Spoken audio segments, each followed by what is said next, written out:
నమో వెంకటేశాయ.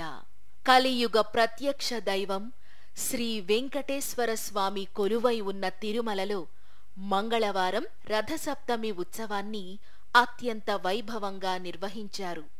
ప్రతి ఏటా మాఘశుద్ధ సప్తమి నాడు ఈ ఉత్సవాన్ని తిరుమలలో అత్యంత వైభవంగా నిర్వహిస్తారు.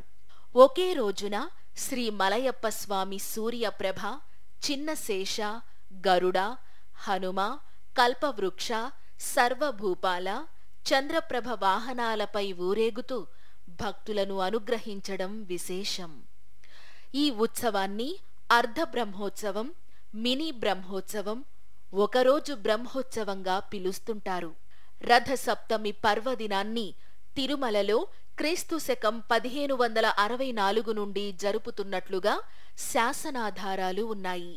అత్యంత ప్రధానమైన రథసప్తమి వాహన సేవ సూర్యప్రభ వాహనం. సర్వలోకాలకు చైతన్యాన్ని కలిగిస్తూ ఉదయించే సూర్య భగవానుడు ఉదయం 6:48 శ్రీవారి పాదాలు సేవించాడు. ఈ వాహన సేవ అపురూప దృశ్యాన్ని వేలాది మంది భక్తి పారవస్యంతో తిలకించి పులకించారు. సూర్యప్రభ వాహనంలో ఉండే సూర్యనారాయణ్ణి దర్శిస్తే ఇతోధిక భోగభాగ్యాలు, సత్సంతాన సంపదలు, ఆయురారోగ్యాలు సిద్ధిస్తాయని శ్రీవారి భక్తుల విశ్వాసం.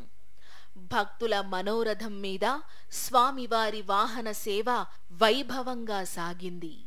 ఓం నమో వెంకటేశాయ.